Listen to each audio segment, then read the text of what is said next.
5 things that I avoided during the home buying process that I hope you avoid as well. So if you're new here, my name is Jocelyn and I'm the founder of Real Estate Prep, which is a community for first-time home buyers that are looking for the tools, tactics, and resources they need to make the biggest purchase of their lives, and that is usually their first homes. So my goal is to humanize the home buying process for you and tell you the truth about things that people aren't telling you about online, okay? So I don't want to waste no more time. Let's just get into it.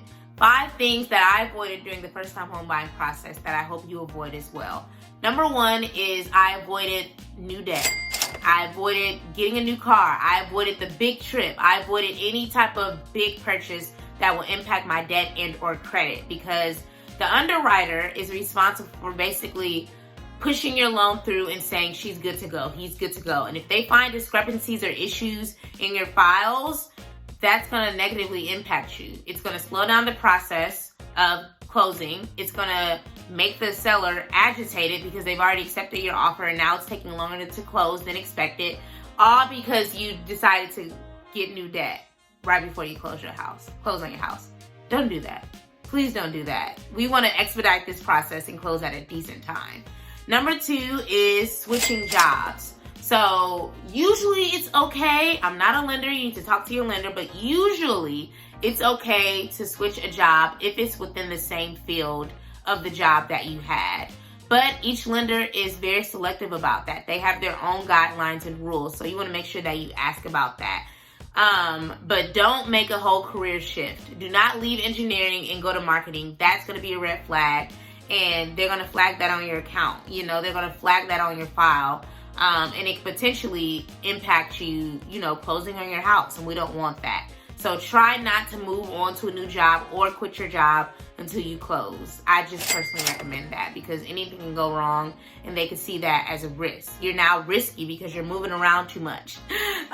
Number 3 is to avoid moving money around. So this was an issue that I actually had. So I have a few different accounts just because I need my money to be separated. And I had made a large sort of withdrawal from one account and put it into another account.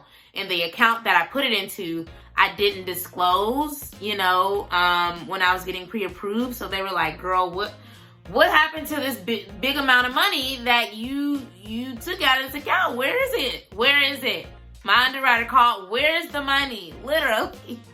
And I had to explain to her like, oh, I'm so sorry. I put it in this account and I realized that she didn't have any type of statements from that account. So she was like, okay, girl, please send me the last 3 months of the statements for this so I can validate it, because we don't know what you're doing with your money. You know what you're doing, but if you didn't share those accounts with me, then I'm gonna raise a red flag, and I don't want to do that. Everything else is squeaky clean. So try not to move a bunch of money around if you can within your accounts, because all it does is make it confusing for the underwriter, and their goal should be able to hand over your file and say she's good to go, clear to close.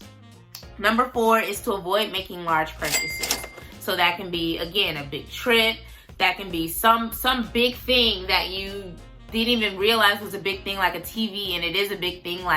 Try to avoid super large purchases because we just don't want that to impact, the money that you should be saving for your down payment. Well, for your down payment and your closing and any other expenses that you have. You're going to need that money for those things. So try to avoid any, large purchases, because you want to make sure that you have money readily available for all things associated with closing on your home and moving into your home.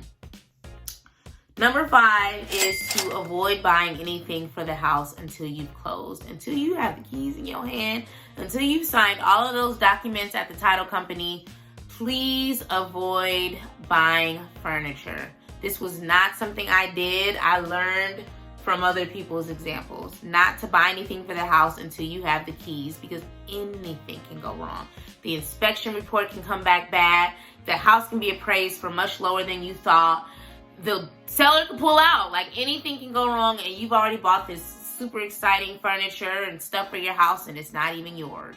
It's no longer yours.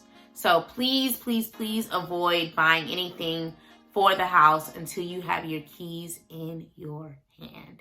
So just to recap this process, 5 things that I avoided, 5 home buyer mistakes that I avoided through the process that I hope you do as well, is to, number 1, avoid new debt. Do not take on any new debt. No new credit cards, no new car, no new none of that, okay? Number 2 is to avoid switching jobs. Again, my lender was okay with a job switch as long as it was within the same field, but every lender is different. You want to make sure that you adhere to the rules and the guidelines of your lender that you're working with. Number 3 is to avoid moving a bunch of money around all the time. All that does is slow down the underwriting process and make it confusing for the underwriter to push your file through and allow you to be cleared to close. Number 4 is to avoid making large purchases, because you need to be saving that money for all things associated with closing and moving into your house. And then number 5 is to not buy any furniture until you have the keys in your hand. Do not buy anything for your house until you have the keys in your hand, because anything can go wrong. The seller could pull out, the house can be appraised for lower than you thought, the inspection can come back filthy, and you no longer want the house.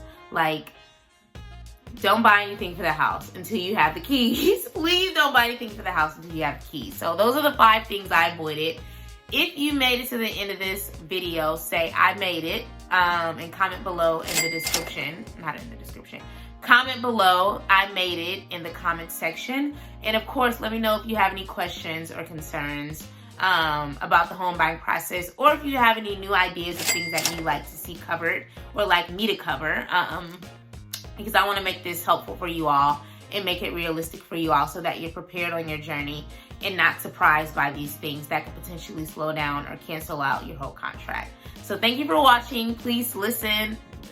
Please like, comment, and subscribe. Please share with a friend if you know first-time home buyers. If you're not quite ready and you know friends that are, please share this with them. I want to make sure that people have access to this information and that they're prepared for the process as much as possible. So again, thank you for watching, and I will see you on the next video.